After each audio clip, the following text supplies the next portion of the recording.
Reports say that Errol Spence and Keith Thurman are closing in on finalizing a deal. A couple caveats. Make sure you stay tuned to the video to find out what those are. What up, Fight World? It's your boy Ego, and I'm back with some more boxing. Gang gang. Now, if you guys follow me on Instagram at BoxingEgo1, you guys would already know this. So make sure you guys follow me there. Almost to 10,000 on Instagram, my new Instagram, and also Twitter. So make sure you follow me on both of those social platforms. Link in the description. There will be some changes on the channel this year, 2023. That being said, I posted this. Reports have come out stating that Errol Spence and Keith Thurman could lock it in and fight. Previously, Errol Spence took to his social media maybe a couple weeks ago, and he said April, which leads people to believe that would be the targeted date. Errol Spence, he did an interview with Brian Custer when he was promoting his fighter Frank Martin, and that was in late December. Frank Martin obviously beat Michelle Rivera, and he was there in support of his fighter. He told Brian Custer that he should be returning in April, May. He said his fight was already lined up, ready to be announced, but he got in some type of accident. Some kid was joyriding, and as a result, they decided it would be best to delay that particular fight and allow for his body to just make sure he's cool, no aches and pains before he starts his camp, so he can start camp 100% or close to. Errol Spence Jr. is a unified champion at the welterweight division. In fact, he only needs one belt. That belt has been owned by Terrence Crawford for some years, the WBO belt. But other than that, he has every single belt, and he beat individual champions who held the belt to become a unified champion. So here's the thing. Here's the kicker for this particular Keith Thurman fight. Keith Thurman and Errol Spence are rumored to not be fighting at 147 pounds. They could fight at 154 or over the welterweight limit. So that's anywhere from 148 to 154, right? And that's, according to the reports, that's the request that was made when they were communicating to the sanctioning bodies in order to make this happen. So it looks like we could get Errol Spence, Keith Thurman, but it wouldn't be for Errol Spence's belts. So make sure you guys notate that in this video. It would just be a fight. It would be on pay-per-view. Obviously, Errol Spence has done good traffic, butts and seats, and that's a big fight. So my thoughts, I love it. I love the fight. I've wanted to see the fight for years. I know there's a lot of bozos and detractors and naysayers. They're going to hate and say, oh, Errol, why are you not fighting Crawford, yada, yada, yada. I mean, listen, I'm not even going to spend too much time on the haters because it's 2023. We're in a brilliant, brand new year, and I just ain't got time for it right now. I got to map out some different stuff that I want to show you guys on the channel, and I will address that real quick. Terrence Crawford made his bed when he made the decision to get out of negotiations to deal with PBC and Errol Spence in order to fight David Avanesian. And that was on BOK Prime, completely unrelated platform, network. Supposedly he was getting $10 million and all this stuff. And people had all this energy in the world to say, oh yeah, Crawford did the right thing. And who wouldn't take the money and things like that. So you shouldn't be mad at this because the game don't wait. And at the end of the day, Terrence Crawford, he's the one that, if I use this example when this first happened. There was a Boxing Scene article that came out. It says the growing concern for Errol Spence and his team that Crawford is no longer interested because he went radio silent. They hadn't heard from him, right? And then that same day, ESPN broke the news that Terrence Crawford went a different route and he's fighting David Avanesian. So at that point, Errol Spence and Showtime and PBC were left to pick up the pieces and decide what was next for Errol Spence, since Terrence Crawford decided that. Again, you make your bed, you gotta lie in it. So what was Errol Spence supposed to do? Wait until December 10th for Crawford to fight pending an outcome, and then Crawford, he was on vacation last week. I don't know if he is this week, but wait around and wait for him to come to the table, especially when he did that to you. And Crawford's and what I mean by doing that to you, he was in negotiations, then he pulled out and went a different route. So it's just, I wouldn't wait. I mean, I don't know how y'all run business, but if a person did all that to me, then I'm going to keep going business as usual.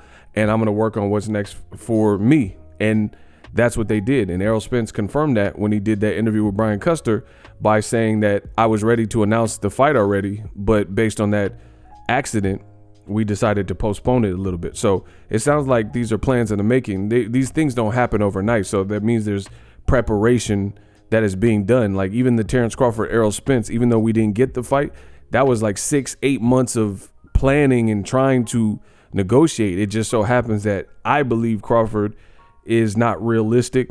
I've explained why. I don't think he's realistic from a business sense in his value as a fighter and things like that. Now, using that argument, and you guys, listen, I don't care. At the end of the day, you're going to believe me or not believe me. It don't matter. I get paid the same way.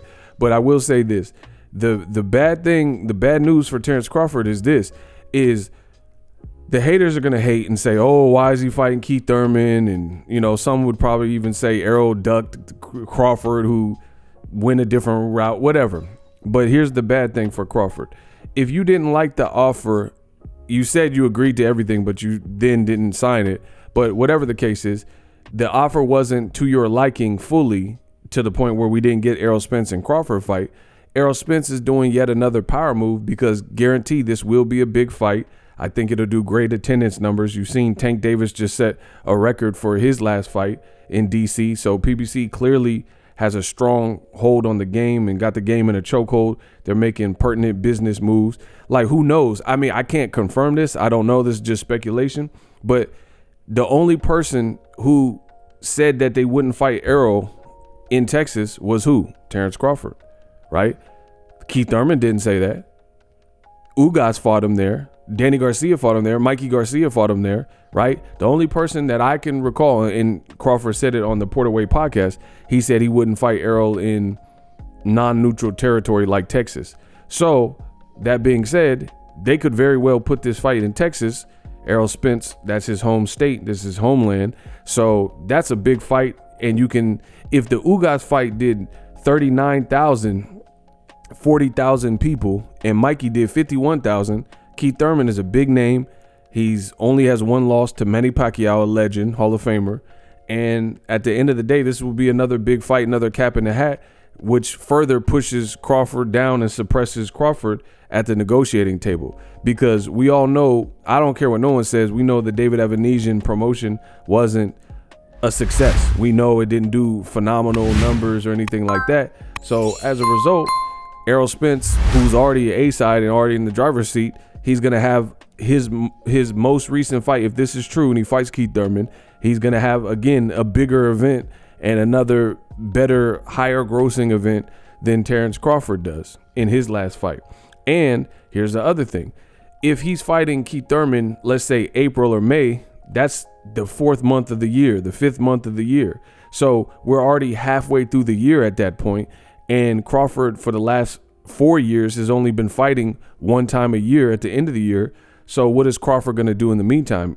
Because Crawford, he has a whole resume at welterweight of inferior fights that people didn't really want to see at that time. So at the end of the day, what is Crawford going to do? Is Crawford going to fight another David Evanesian type of person?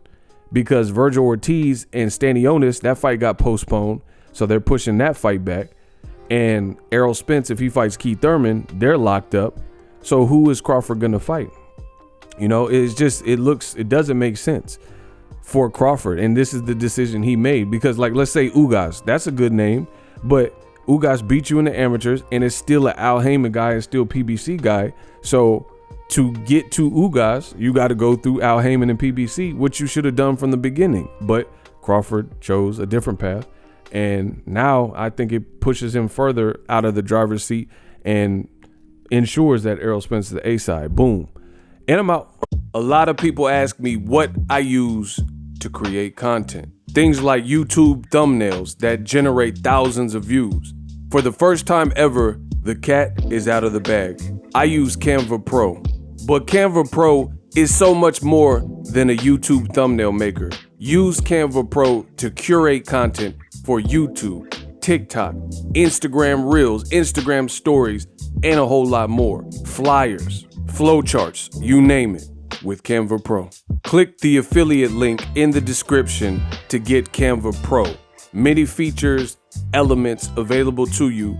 Take your brand to the next level. Invest in yourself. It takes money to make money. So sign up for Canva Pro today. Happy creations.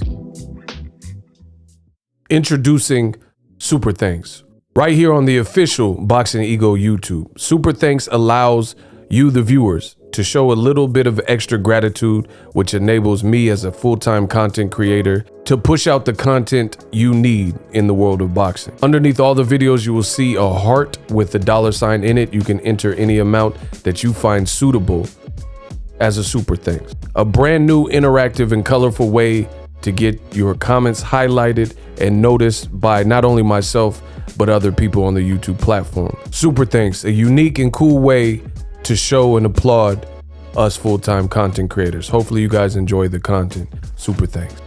The future is now. The Hibernation 5s by Kenichi Bear. Hybrid gaming and lifestyle headphones. Out of the box, you can connect to any console or PC. Bluetooth ready with a low latency USB adapter, color RGB, and extreme bass mode. The Hibernation 5s adjust to you.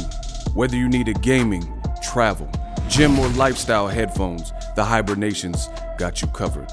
The new Hibernation 5s, link in the description. Customize the way you hear the world. Welcome to the nation. Are you tired of your YouTube videos not getting any views? Well, consider TubeBuddy. I've used TubeBuddy for years to scale up my YouTube channel. Now we're sitting over 200,000 subscribers. TubeBuddy is a browser extension that offers a ton of built-in productivity and time-saving services to take your channel to the next level. Use my link in the description to get started with TubeBuddy and level up your channel faster. We working.